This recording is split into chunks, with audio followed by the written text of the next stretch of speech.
Good morning, welcome back to Everyday Struggle. I'm Nadeska here with DJ Akademiks and Star. Good morning. What's going on? Doing better. I'm back in action. I'm back in action. Sprightly today. Good to see you, man. I'm good, man. Fuck on that flu shit. I had some drinks last night and I'm back. Drinks already? Yeah. All right. I go hard, I go home. The alcohol knocked it out of you. Knocked it right out. Sometimes it works. Sometimes it does work. Nice to see you. You've got the Whitney Houston look going on here. What's the Whitney look? No polish. Yeah, I got a gel manicure and they all broke. You wear it well. I'm over it. Thank you. Noticing the details. I never noticed that type of They hate and misses nothing. How you feel, man? I'm feeling good, man. I'm feeling good. Thanks for Complex here. They fucked up my situation this morning. I came in here all flustered. But we're here to do the show. I know you're ready to go. All right, look, we're going to start with Quincy Jones. So he has a Netflix documentary coming up and a CBS special. And I'm pretty sure he just did the best promo of the year with one single interview. So he spoke to Vulture, and from the beginning, he goes in. So let's start with Michael Jackson. Obviously, they work closely together. They were friends. But Quincy says that Michael Jackson, quote, stole a lot of songs. He says he was as Machiavellian as they come, greedy man, very greedy, and accused him of lifting the riff from Donna Summer's State of Independence to make Billie Jean. Let me take this one first or what? So we just listened to the Donna Summer song in the... We're waiting for the charge star. You know what I mean? That turned down. No. Quincy's a real one. He's a real one. He sounds lucid. This ain't a hater shit? He sounds lucid, coherent. He took 10 minutes on the phone with me in 1999. I was a writer for The Source magazine. He took 10 minutes to tell me why he was not fucking with me and why he would not do a deal with me. I thought that was big. And he spoke the same way that this interview reads. And I think that, you know, he exposed some people, but so what? I mean, this is what we want as a society. And I was delighted. When I saw all of this shit, I believe all of it. You think it was a little bit tasteless? I mean, I do think he's being honest. Mm-hmm. And, I mean, we've heard some of these things even about MJ. Yeah. But I think a thief in his in his words. Yeah, I thought he was like throwing dirt. I thought he was throwing dirt on the legacy of certain people who are highly revered and their legacy that he contributed to. So I don't know if it was him also hating to say I don't like how they're now lifted up and seen bigger than life when some of these guys was just straight up thieves and they weren't talented, like as he spoke about. But he kept it real about Michael Jackson not wanting to pay someone who wrote a certain arrangement in one of his songs. I forget which one, something maybe Off the Wall. But that's business though. That happens a lot. Yeah. But Michael Jackson went on to say that Sony was treating him unfair later on in his career. They owed him money, yada yada. When in reality, he was, according to Quincy Jones, stealing a bass line from Donna Summer and just doing all sorts of fugazi shit. So I find Quincy Jones not to be player hating, but to simply setting the record straight. Well, but why so straight? Is this just for promo to court controversy? Because a lot of people are his friends. And even beyond music, because like he was speaking on, he was like, I was telling him about that plastic surgery, man. He blamed on that vitiligo. That nigga was lying, man. That nigga was just doing it. You know what I mean? Again, at this point, wow, we got to know that. This is great promo. You're right, great promo. Yeah. But I'm like, he's older and he doesn't give a fuck. Nothing to lose. You don't think there's a little bit bitterness? I think people from that era, that time in American history, didn't have to be politically correct when they spoke. So now it seems tasteless. But he's setting the record straight. I mean, people assumed Richard Pryor was bisexual. I saw a video of Richard Pryor back in the mid-'80s talking about sucking a dick, and I said, whoa, you know. But now, now it's I guess the gay community will officially claim Richard Pryor, but So he said in it that Marlon Brando did have sex with Richard Pryor, and his wife has confirmed that, and her response is hilarious. She's like, whatever, it was the 70s, the drugs were great. People fucked anything that would move and would send it flowers in the morning. Nah, he was name dropping. Listen, a man who spoke against like snitching and revealing certain details that may not be known. The level he was going, like, he was getting sucked off by him and he was fucking. He went hard. He went hard. He was name dropping a lot, man. Marvin Gaye got fucked by Marlon Brando, according to Quincy Jones. I appreciate what Quincy Jones has said and the way he said it. And he said some other thing. Oh, he took a shit on The Beatles, everyone. Ringo from the Beatles. Yeah. Both of them. So look, they asked his first impressions of the Beatles. He really said they were the worst musicians in the world. They were no-playing motherfuckers. He says Paul was the worst bass player I ever heard, and then tells a story about Ringo taking way too long to fix a small section of the song. They told him to leave the studio, had someone come in and fix it. But he said, he did add, he's a great guy though. I believe it. I believe it. Yeah, I mean, I do think there's some bitterness because he don't look like he was trying to say nothing positive. But he is a musical genius, and you could tell he was definitely critical of those around him in these musical spaces to say, yo, some of you guys are really getting all this praise, but y'all are really trash. So I understand the critique on that level. I'm just looking at the bitterness and what I'm going to perceive as a little bit hatred. I don't know if it's hatred of their legacy or hatred of how they're seen, because he was actually around these people and he said these motherfuckers are really not talented, right? And they went down in history as being some of these guys the greatest ever, the best ever, and from his perspective, he was like, nah, they're trash. Well, the Beatles in terms of songwriting and recording, yes. Lennon and McCartney, some of the greatest songwriters ever. But I ain't see him praise that. What's that? I ain't see him really praise that. I don't think that's what the question really entailed. But in terms of Ringo, yeah, I don't want to go too far back, but it's a known fact that Ringo was not the original drummer of the Beatles. I think the first guy's name was Pete Best or some shit like that. Yeah, they kicked him out of the group. What's that? Yeah, they kicked him out. They kicked him out because Paul McCartney supposedly was jealous of his looks. I don't know, maybe some weirdo shit. But Ringo came in, and no, he couldn't play. Everybody pretty much assumed that. But he was a character. People loved him. So I don't think Quincy Jones was just taking a shit just to take a shit. I think that Ringo wasn't a great drummer. But if we can just go back to what Quincy Jones was saying here, again, I find him to be credible. Calling Michael Jackson a thief. He said he was Machiavellian. Yeah, that's harsh. But you know what though, and just I guess in those circles when we come to or when you think about great musicians, they kind of are greedy, like in wanting all the good songs themselves, or however the hit making or hit the process. Yeah, the process is. Right. You kind of have to be greedy. So I don't know if are we holding this against Michael Jackson like after his death now? I mean, he's still him. Or are we now like redefining what we think of him? Like, yeah, this guy was just a thief who did whatever to stay on top, and then sold out, fucking did plastic surgery till he looked like a goddamn. I think most doll. people also assume that the Vitiligo story was bullshit that Michael Jackson gave, but because so many of us loved his music, we overlooked that dumb shit. I mean, people made jokes, but he also says that, Michael has admitted his father abused him. He had a rough childhood. So you're saying here's the reason why it happened. He's my friend, but I'm still telling you that I always shit on him. It's just, look, good promo, because here we are, right? Do you think anybody in this that he called out or exposed need to pull up on him for the face? T-Pain pulled up on Twitter. Like, somebody got pulled up on the face, man. Like you can't just be name dropping. Like, this was like Superhead's book. Like, you're like, yo, he fucked him. Nah, it's a little bit too wild, man. Like, I could imagine if that was the thing in the 70s, might want to leave that in the 70s. Don't bring that shit into 2018. Coming from a guy who specializes in shitting on people, and myself, you find Quincy Jones to be too harsh? I mean, especially when you worked with these people, it didn't seem like you had a sour relationships with them, and you wouldn't expose it back then. Right. Fuck you exposing 30 years later.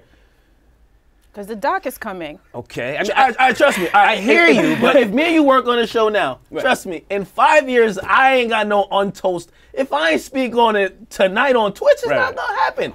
So, like, if you catch me 5 years later, what the fuck is going on with you that you're speaking about all of this now? So no 30 for 30 on Everyday Struggle? Out of here. Oh, T-Pain didn't want no smoke. You mentioned T-Pain. So yeah, T-Pain's the one who pulled up on Twitter. So look, they asked him, like, what was your... Who, T-Pain did? No, well, I understand what he's saying. So he's like, what is the last mistake you learned from? He was like, basically the album I did in 2010 where rappers redid my songs and tributed me did not come out well. And he called out T-Pain my name. He said T-Pain, he didn't pay attention to details. Pain not having it. So he pulled up on Twitter saying, for the record, I told my managers and Quincy Jones that I didn't even want to redo this. I thought I couldn't do it justice. He put it on the managers. Exactly. You guys sort of pushed me in this direction, asked for feedback. I got no feedback. And ends with saying, to be real, it seems like Quincy Jones is just pissed off at the whole world. I still have respect for the guy. So Pain is certainly feeling away. What Understandable. You want to say? Like, yo, fuck you, nigga. Like, I mean, yeah, there you go. Fuck you, old nigga. nigga. Yeah, nah, but you're doing a rendition of his shit. I do think, and even the quote, I don't even know if they can see this on that screen right there. I think it exemplifies just how Quincy views music, and he views it in such a high standard, or his standard is so high that he's looking at T-Pain doing it like, yo, this is bullshit. Now again, I've listened to it. It doesn't seem that bad, but of course it was bad. It was bad. Okay, to you, right? I thought it was alright. It was nothing special. However, like for example, what he said in the quote, he thinks music, especially today, which I think most people would agree with, it's just really basic and lazy, just repetitive bullshit. Yeah. And you could tell like he's not impressed with that type of stuff, and he think that's definitely some low quality shit. So, but apparently he's a fan of Bruno, Chance, and Kendrick, so there's hope. Yeah, but at the same time, you know, he came out of the whole jazz era where you had to play instruments. You had to understand chord structures, the difference between augmented and diminished chords. So he knows his shit, and he holds the record for the most Grammy wins or nominations, like 28. More nominations. What's that? 78. 78 nominations. But now at the same 28 time, wins, 28 wins. So he knows his shit. He's not some bitter ass old nigga who never won the big one, just hating to be hating. He's sitting up there hating. He hating for a check now, man. Come on, man. This new hate with Vulture I think we're all hating for checks. We're all hating for checks. Nah, niggas on Twitter hate for free. If a younger rapper did this, we would just say it's trolling for promo, and it would be cool. Quincy just pulled one over on everybody. This was a free smoke moment. This was a free smoke moment. Yeah, I respect it. I respect it. All right, side note, we should add that they should have asked him about Migos compared to the Beatles, by the way. Oh, no, I would have loved to hear him speak on They should have really asked. So look, Quavo was super excited to post this Billboard headline.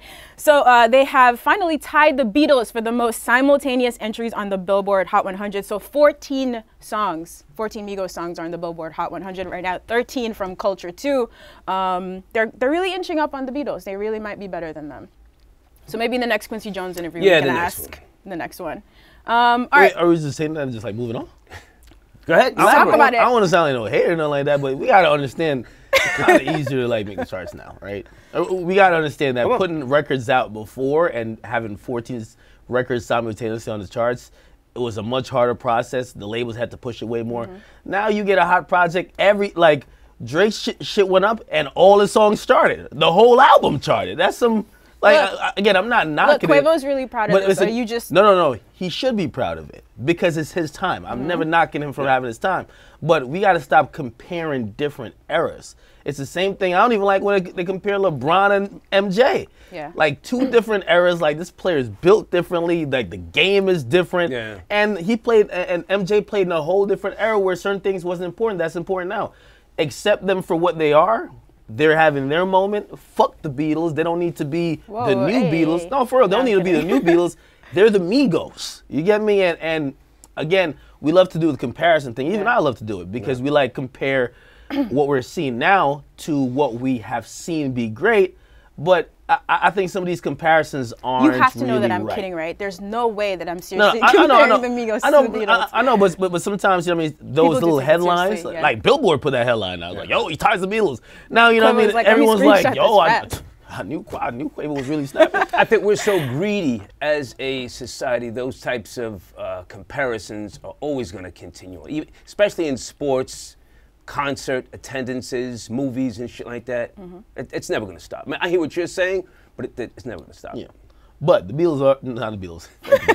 The Migos are running shit now, man. Culture tour stars. You gotta stop saying fuck the Beatles. You gotta cut it out, man. Ain't no Beatles fans watch the show. Yo, the Beatles fans, they must be the weakest niggas on earth, man. I've been seeing the Migos get compared to the Beatles for at least 3 years. Actually, people have just been saying the Migos are better than the Beatles. They just roll over and take it. All right, Beatles fans are a little older. I think they have other things to do. Most of them are dead. Okay, all right. On to Jaden Smith. All right, so he put out his debut album, and his father, Will, is very proud of him. 100 million streams on Spotify. So to congratulate him, he decided to spoof his video for Icon. Check it out. Yeah. Whoa. What you call an icon living? Start a record label, Misfits just did it. Nylon cover 5 minutes. Whoa, we up too hot in the business. About to make a movie independent. Need new trucks, independent. I need you to listen to the vision. All your verses sell. Pretty funny. What do you guys think? This is very entertaining. And let me ask you, and stand on this, if Jaden Smith is your guy. I've known him to be corny, and I don't say that to be disrespectful. You know, he was corny coming up. But 100 million streams? On Spotify. Somebody's taking him fucking serious. So well, he did make the Rap Caviar playlist, and that always boosts you. The whole Batman video, I saw it about a year or so ago. And even I had to say, well, wait a minute, somebody's fucking with this kid. So never mind all that, what he used to be corny shit. So I'm asking you, and stand on this. Is he official now, Jaden Smith? He's a musician. Yeah, listen, I believe in him as a musician. When I first saw it, I saw rapping ability, but I'm like, yo, this is about to be a privileged kid walking in a rap, just saying, lay down and accept me as an artist. But I put together a great project. The visual was dope. He's living it now. It might not appeal to the normal rap audience that fucking Amigos and Future and Young Thug is appealing to, but 100 the numbers are there. Streams. The numbers are there. Somebody's fucking with this kid, and I thought the video with his father was cute. By the way, funny enough, when I was on social media, kind of going through possible candidates for the XXL freshman list, and I think he should be heavily considered. I think they should probably offer him a spot. He's put out a project. The project's done great. He's doing all these phenomenal streams. I'm taking him very serious as an artist. 2 years ago, I wasn't. So I could definitely say he changed my mind. That's why. By the way, that's why I had to ask you, because he used to have that really corny factor, and I don't say that just to say that he's a younger guy coming up, but is that corny factor that you're saying? Is it because when you see a kid who's the son of someone that famous, even like Diddy's son, somewhat, like you kind of look at him like you're kind of trying too hard, or you're in the shadow of that person. And then I think that Justin Bieber, when he clowned him, that made it be like, okay, well, yeah, he's corny, Jaden Smith. Justin Bieber didn't want to fuck with him anymore, but he's popped off. I can't deny it. And what's the name of his new project coming out? Siri? It sounds Siri. I think it's called Siri. It might be Sir, but I think it's Siri. Now, I will say, I got to salute to Will Smith there. Will Smith is on social media dominating the shit now. He got on. He just started it, right? Yeah, he just started, and like he's off running. Like I'm usually sometimes people who don't there's certain actors, like say like a Jamie Foxx, they don't really dabble too much in social media. So like the social media culture, they don't seem to get or really play with. Give a fuck about. Yeah, because like a lot of that shit is trolling. Yeah, he gets it. He's on social media trolling with his son, making funny videos and just keeping the shit light. I love what he's doing on social media. If you guys don't follow Will Smith, I definitely recommend that you follow him. After you follow me. Self-service promo. I gotta do it. Always. Oh, if I can add one more thing. What used to be, from what I remember, a strained relationship between Jaden Smith and his parents now seems to be a nice mesh, because Jaden said something on, was it Twitter or IG, about he loves his father. Did you catch that? Did they have issues before? I don't know if it was issues, but he was acting like a little spoiled rich brat.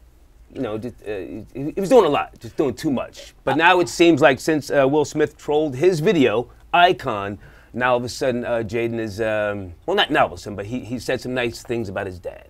Okay. Hey, I also will say, and I guess maybe I had a different thought about Jaden Smith. I didn't think he was like corny or nothing like that. I thought it was just weird. Maybe that's the same thing when you kind of equate them. He wasn't as corny as Young Berg, but he was corny. It was a point where like he was just on like this cross-dresser wave, and I was like, I was saluting like Will Smith for holding his son down while he went through that phase, and I was like, I don't know where he's going with this. It was a fashion look, but I think he kind of came around, and he's rocking with the rap. So, 100 million streams. Yeah, I mean honestly, Somebody's he's probably fucking with him. I see like a Donald Glover kind of trajectory for him. It's not going to be just music, right? That's a good He comparison. dabbles in everything. That's a good I feel comparison. like we're going to watch him evolve into a very great artist. Do you like him as an actor? Huh? Do you like him as an actor? He's cool. And he's young, so think about if he puts in another 5 to 10 years, you know what I mean? I think he has a great career. I ain't gonna lie, him and Will did a movie though. I don't think that was. Oh, I didn't see that one. Was it After Earth shit?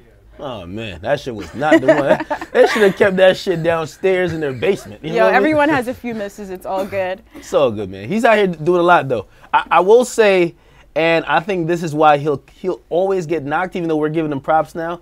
He'll always get knocked because people will see his rise, despite whatever talent he has. Like, yo, you're propelled and backed by your father and who he is. But I think over time, hopefully, his talent just shines through. I think I'm giving him a chance. I'm not giving him props. Him and Willow. a chance. I think they're both Are going to you be a fan? great. This guy's a fan I'm of no one. respecting We 100 know. million fucking streams, though. I'm respecting that, as you are. Of course. All right, so we're getting a new album from Anderson .Paak this year. So his 2016 album, Malibu, great album, Grammy nominated. So he spoke to a radio station in Australia called Triple J Radio Station, and he says Dr. Dre had a heavy role in this new album that's almost done as well. They're basically going through the mixing phase, and he says it's really dope to be around legends like that. You feel the mutual respect. He was never thinking about money or fame. Are you guys looking forward to this? He's a super talented guy. Wow. Last project was good. Ak, what do you think? Yeah, I'm looking forward to the project. I don't know what it means when Dre's involved? Yeah, Dre's involved. Production? We all know Dre's a musical genius, but I don't know what musically he's contributing to anything now. And what I mean is that he could just be like someone who's EPing the project. He could just be help fine-tuning a couple of beats, maybe not full production. So I don't know exactly what.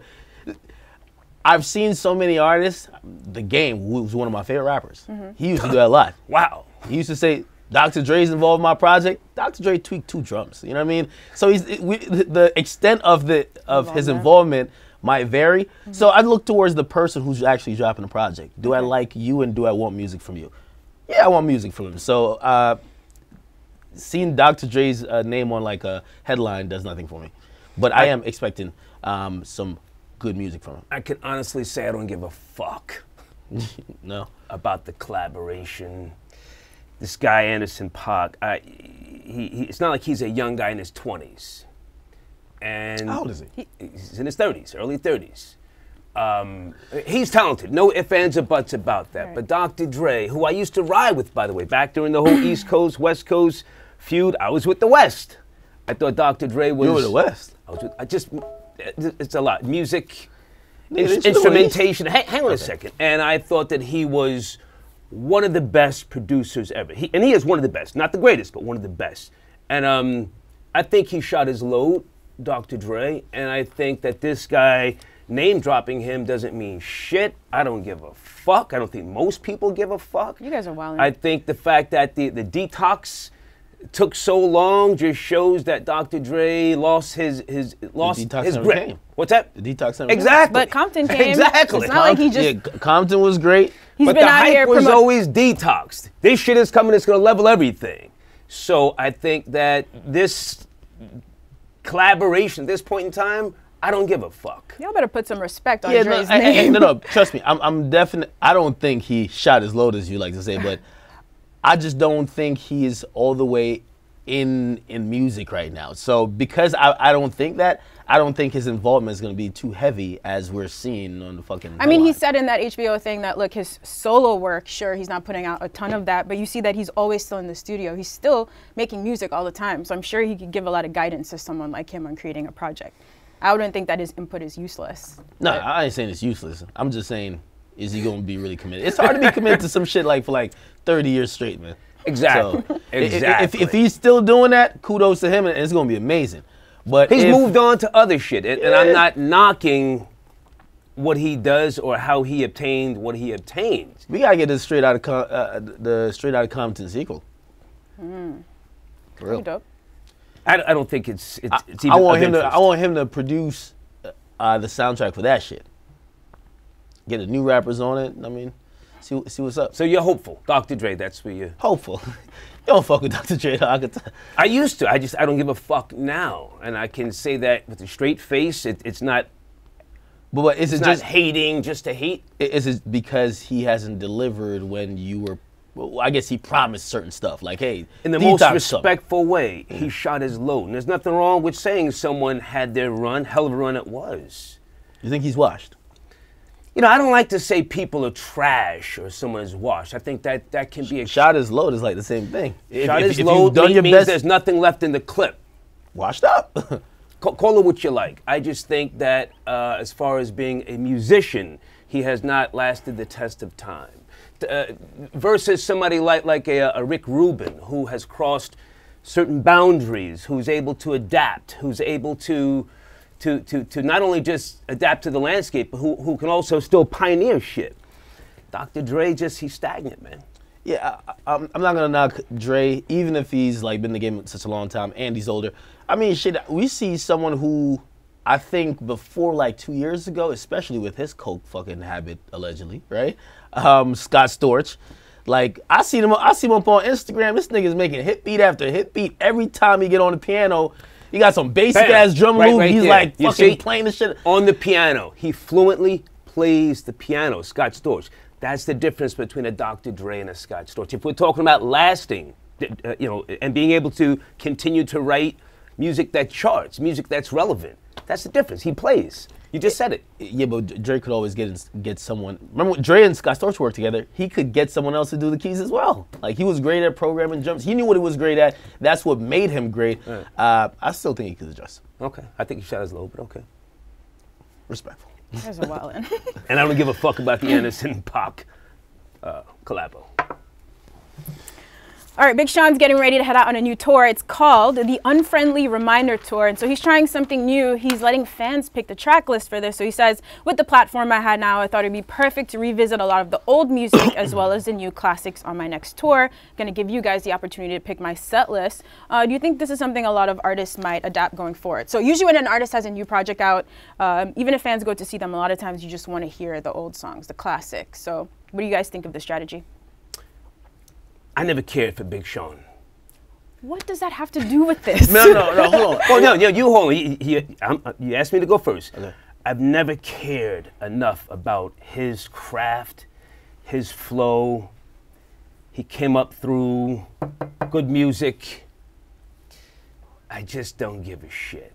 And I can sit here and say, again, it's not about just not wanting to appreciate someone's approach or their place in music. Just don't give a shit. Who do you give a shit about, though? That's the problem. It seems like you give a shit about no one. We're focused on Big Sean. No, I've actually been bigging up a lot of people since we've been talking. Yeah. But I could also just be objective about Big Sean. Go ahead. All right. So wait, do you respect? So you don't respect his music making skills, right? Do you respect like his albums that he put out? I don't care enough. Okay, I mean, I don't care enough. To each his own. It doesn't mean he's whack. Mm-hmm.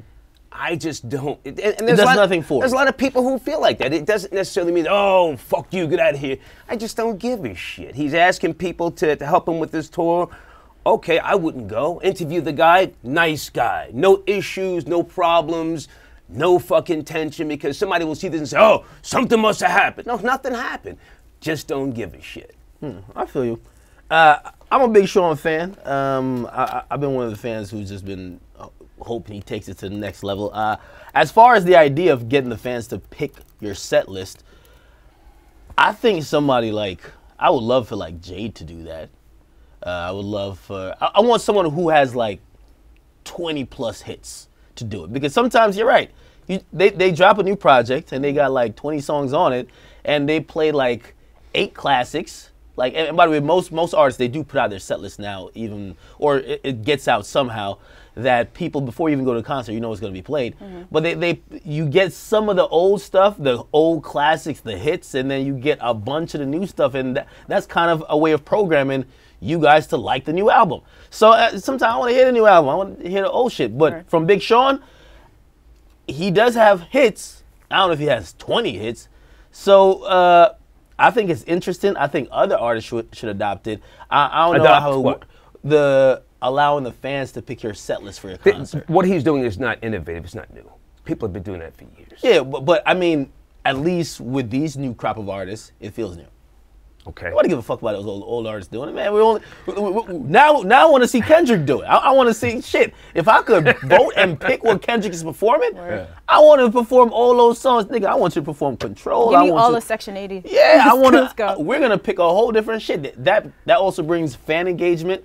and you kind of get to see what people really want from you at this time. And if they really don't want to hear the new shit, I mean, they're not feeling your shit. Now you kind of get a sense of how they feel about the stuff you're presenting. Okay. You're a big Sean fan, yes? I told you in the control room, yes, I am a Sean fan. Just asking. Okay, okay. Why? What's the point? I hate when you ask that and you don't really explain what's the point. We're just having a conversation. It's not to try and put you out there. I'm just trying to get a roundabout discussion. Now, to me, Big Sean is super nice. I think he's one of the most talented artists in the game.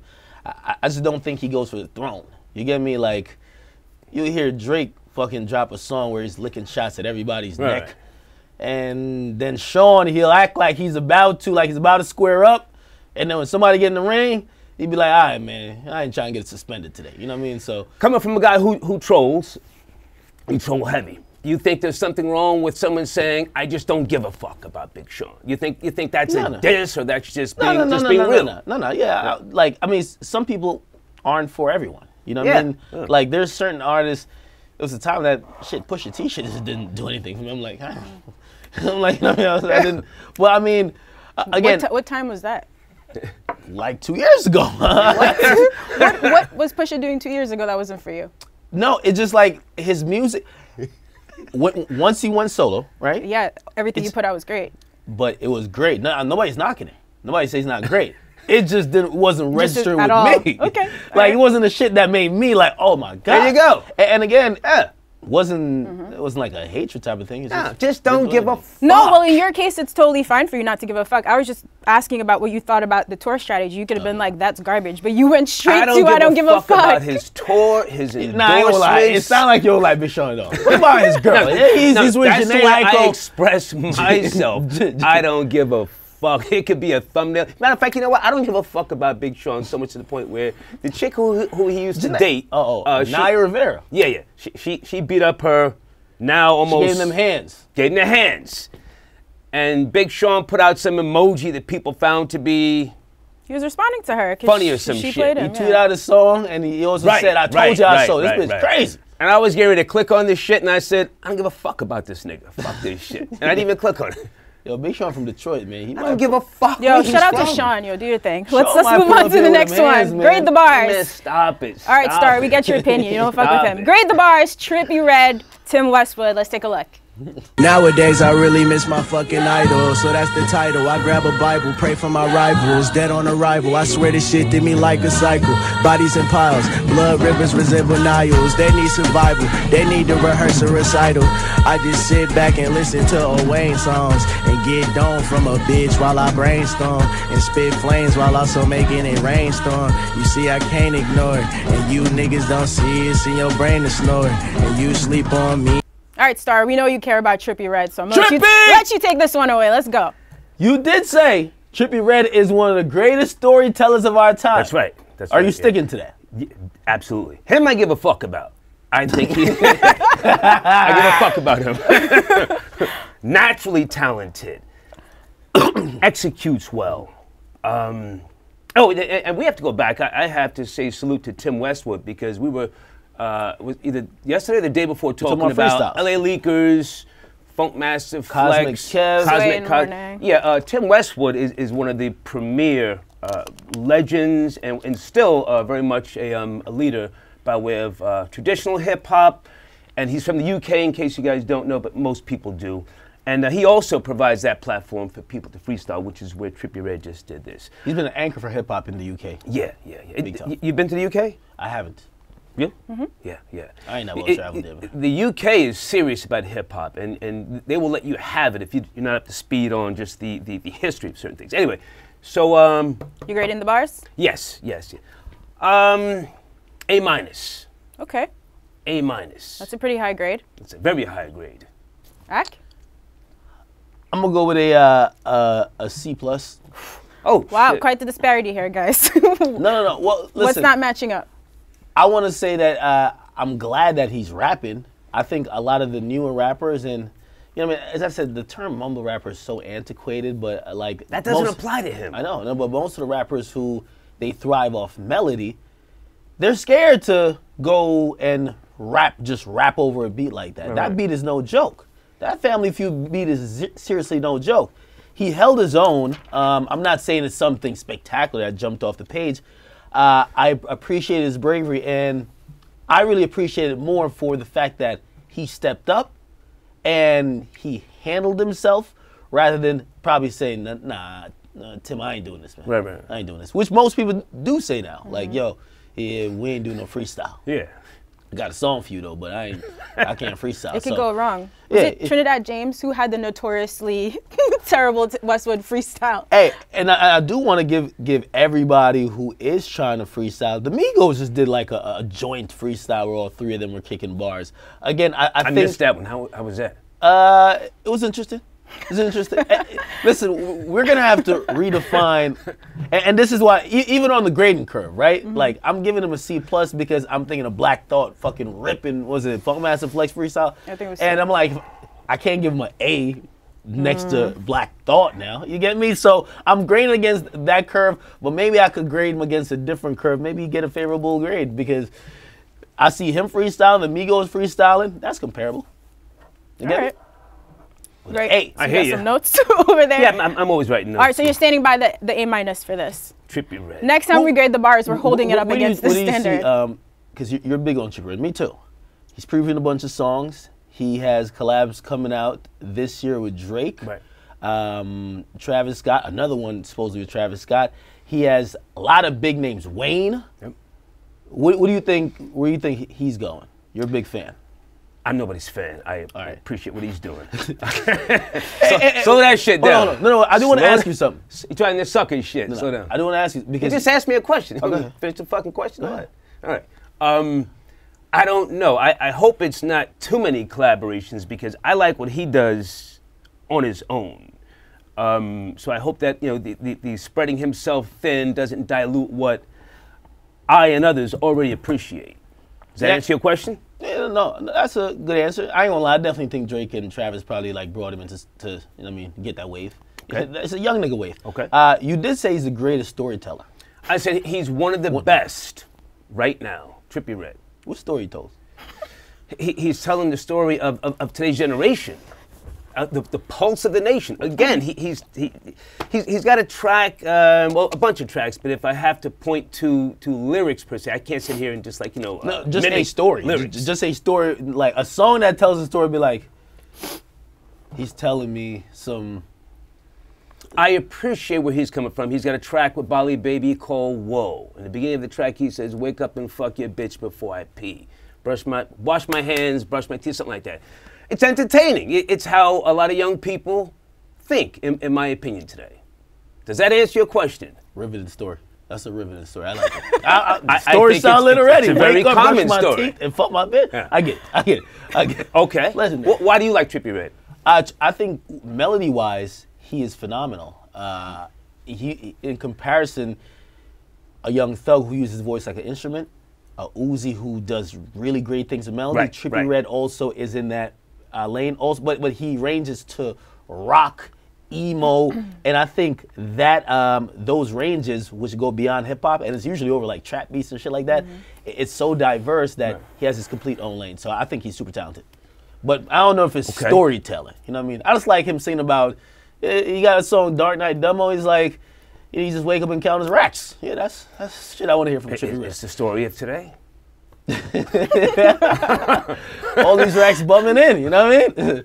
All right, so we have one more story of today. So Smoke Perp did an interview with Montreality explaining why he and Lil Pump used to diss J. Cole. Let's take a look and see if we understand what he's talking about. OGs, I'm gonna be real, like the OGs that are even around right now, no disrespect, obviously, the OGs that are around right now don't sound like the OGs that were around before them. And it's the same thing going on now, you know what I'm saying? It's like, we don't sound like our OGs, and then when we're the OGs, the younger people are not going to sound like us, so it's like, let that shit rock, like, just let it happen, you know?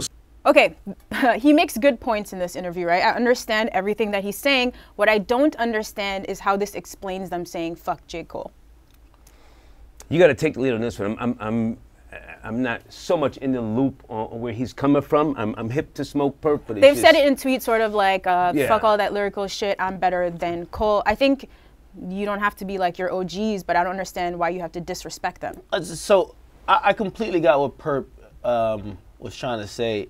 I think he just forgot to add it. And yeah, like we're different. We're a new generation. We have our own different sound.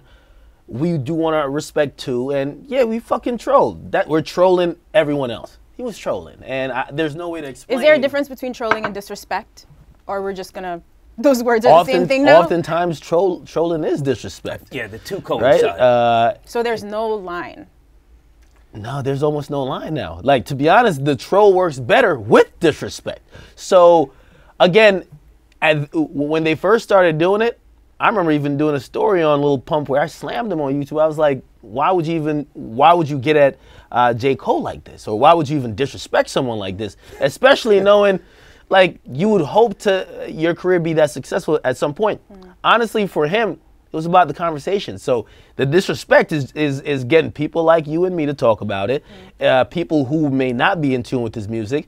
And shoot, now you know the name Lil Pump. Next time when Lil Pump comes up on your feed and you hear he has a song, now you want to listen and be like, this is the motherfucker that's dissing J. Cole.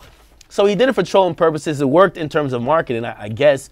I do understand what Perp is saying otherwise. So he had no explanation for the fuck J. Cole stuff. And I don't even know why people keep picking on J. Cole. I guarantee these niggas would not say fuck Kendrick. I was saying, yeah, if it's anybody else, I just don't understand. J. Cole is like, I think J. Cole is just secluding himself and just he went to Fayetteville, just be cooling down there with him and his neighbors and shit. Like, yeah, like. Has he ever responded, J. Cole? No, and he never will probably. That's actually, why what's the point? No, well, he has responded. Maybe in music, but like not in a... No, not to these. Come on, what response you want to have to somebody only saying fuck you? Right. Fuck you and fuck all them lyrical niggas. Like, that's what they've been saying. But he did respond to X. X had some critiques of him. Wasn't that simple in terms of just fuck him, but he had some critiques of him in a XXL in his freshman freestyle. And J. Cole spoke about it when he talked to my man Adam from No Jumper. He said, yo, listen, at first when I heard him, I was like, I didn't really get it, but I grown to understand and respect that he's talented as well. So in terms of everything else, and I'll get back to Smoke Perp. Smoke Perp has a point. Every generation does not sound like the other generation, and I do feel like it's a constant fight from the newest crop to kind of look at everybody else and say, stop looking at us like fucking music is devolving, because you know what's happening now? It's not even like the old niggas that's judging, right? The niggas from the 90s or early 2000s. It's niggas that was hot like 5, 10 years ago. Like, they're looking at it now. They're like, yo, bro, you were doing same thing at us. You just wasn't saying Gucci Gang 30 times on the fucking track. You were saying it 15. You know what I mean? Like, let us rock. You get me? So that's pretty much what it is. And they're just saying the OGs that we have now, let us do what we do, because y'all didn't sound like the people before. So we know that there's some OGs who criticize them, like Pete Rock, for example, has been very vocal. But that's like another generation removed. If we're talking about like the Kendrick Coles, the Wale's, have they been hypercritical of these like very younger artists? Well, I don't even think he's talking about Kendrick. I think he's talking about niggas who kind of do mumble rap too. And again, mumble rap, antiquated term, we gotta find something else. But he's talking about people who kind of make music like them. Right? Like, I don't want to call out any particular rapper because it would make them seem like a hater, but think about in the lane that he's in, who was popping 5 years before. And yeah, they probably fell off. And now they're looking at the new guys who are doing it. And they usually have comments to say, shit, I was doing all that. I just ain't had the colored dress. Shit, I was doing all that, except I wasn't just popping the Zans and Leans and rapping about that. So he's looking at those people to say, yo, you are our OGs in the shit, but remember, you used to get criticized by your OGs, and those OGs used to get criticized. So it's a nonstop process of criticism. What do you think, Star? I understand him, but how long before he becomes an OG? He's like by today's standards. Well, he OG in 2 years. Exactly. He's OG in 2 years. Exactly. 24 months, man. Purpose a good guy, man, but 24 in a year and a half, somebody's gonna be shitting on him, calling him old. Or he might be looking and doing an interview and saying, man, listen, when I came out, I only had colored dress. These niggas, they on some other shit. You know what I mean? So who knows what it is? But yeah, the path to OG-ness is. I think the level of disrespect is it's so fucking fast, and as you said, the line. Where is the line? Where is it? Like Kodak Black talking shit about Jay-Z. Are you kidding me? I think people forget about Lil Pump and that. Like Lil Pump came up with a fuck J. Cole. That was his thing before this Harvard graduate thing. Like he would shoot all type of random videos, scream out fuck J. Cole, have chicks naked in the video. Bad Baby called you old. Catch Me Outside, girl. Is it Bad or Bad Baby? I don't know, man. Well, she called you old. You know what I'm talking about, right? Yeah. Yeah. Yeah, I'm fucking old compared to her. She's 14. Someone's 18 is fucking old to her. She's 14. You get me? Like, Bro, I'm not ready to call you an OG. yo, me being 10 years older than her, she's looking like, what the fuck? Yeah. Like, yo, this old ass nigga. You might as well like be in the fucking casket. Old hating ass nigga. Yeah. By the way, she is a child. I didn't want to go back in on her, but when you mentioned culture vulture, that chick would be considered culture vulture. Really? Yes, she's appropriate in the culture. I don't think she has zero respect for it.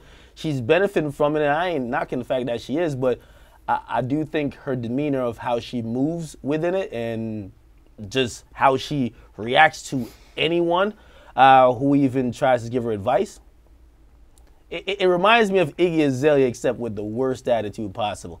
However, it's That's a good analogy. However, she's 14, so what the fuck are you gonna do? You know what I mean? Like, she's not listening to her mom.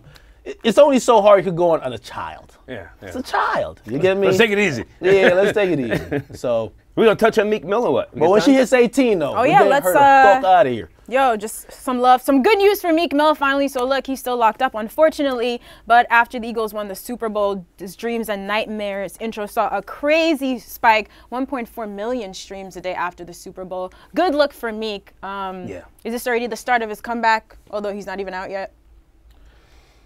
Or just a nice little highlight for him? You know, this was a great highlight for him. Whenever he comes out, his shit is lit automatically. I could feel the energy going that way already. Like, people... You know what? I think sometimes when people get a lot of hate or they get disrespected or they get overlooked, sometimes you just got to fall back, yo. I see a lot of people missing Meek now. I see people who used to just love to ride the hate train. They're like, we kind of missed that in the game. And sometimes you got to be missed. I think he's missed whenever he comes back out. It's litty fucking again. 1.4 million streams following the Super Bowl. All right. Let me ask you a question just on some, try to be objective. Does Meek Mill rap on beat to you most of the time? Yeah.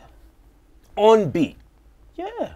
Unless maybe I'm listening off beat, but I think rap on beat. Listen, off beat. I'm just throwing this out there. Sometimes, to me, he just... Meek's flow to me is nasty. Like, I mean, I think sometimes people get annoyed by the level of his voice because he's not the guy who is doing on some monotone, like, yo, we're like inside voice shit. He's screaming like he's down the block ordering from KFC. You know what I mean? He's doing his thing. I think this is a great look. Do you like this song? We know you're not a fan of Meek Mill. You're not a fan of everyone, I support Meek Mill. I'm always in Philly. Salute to my homie Gilly, who was actually in tears over the Eagles winning the Super Bowl. But anyway, yeah, I'm a supporter of Meek's. Met him a few times. Great guy, you know. But to me, he's sometimes off the fucking beat. I know that sounds crazy. Maybe that's just some sucker shit to say that. But it's a great look. That's some player hating. Some player hating. I'm not a rapper, so it can't be a player hating. Well, I can't rap. Yeah. Okay, some type of hate. Objective hate. Objective hate. Objective hate. All right, but it's a lot of hate what on are we this gonna grade episode your in general. bars? Oh, y'all can grade my bars. I'm gonna release my song pretty soon. But when I want to grade your bars right here. Shit's fire, man. I hear you talking. Next week, Chops. This is fire. well, you know what I mean? Whatever. When me and my team drop that shit, man, we're gonna do a whole fucking show on my bars. Feel me? I got diss songs for days. Your head is getting big over here, man. It's gonna be hard. It's parody. I'm just joking. Y'all diss me too. Right. Most of these niggas diss me already. Y'all diss me. Are you dissing anyone who hasn't dissed you? Are you starting any beefs? No. I'm only responding because you know what happens? Yo, I could be on the show talking about somebody. There was this guy, I won't even mention his name, but the audience will know. Come on, give us a name, man. Oh, Shock Glizzy. Shock Glizzy, he had a fucking cut it freestyle. And he said one line. He said, I know every DJ but that pussy Akademiks. That shit was it was the hardest line ever. Hardest line. Yo, I did about 7 videos on him, 10 minutes in length. I'm breaking down all type of facts. Get those the fuck out of here, man. That one line, when I see that nigga perform it, he let the crowd sing. I know every DJ and the whole crowd. Whole crowd quote your name. Yeah, but that's what I'm saying. On a beat, when you diss somebody, especially when you're not a rapper, it hangs. You can chant that shit in the club. Yeah, got you, Ak. So now when I'm responding over the beat, you know, I mean, I'm just trying to have my shit chanted. Yo, ladies and gentlemen, stay tuned. Ak's Mumble Rap tape coming soon. Yeah. In the meantime, we'll see you back here on Monday, 11 a.m. Thank you for watching Everyday Struggle. Does this tape have a name yet?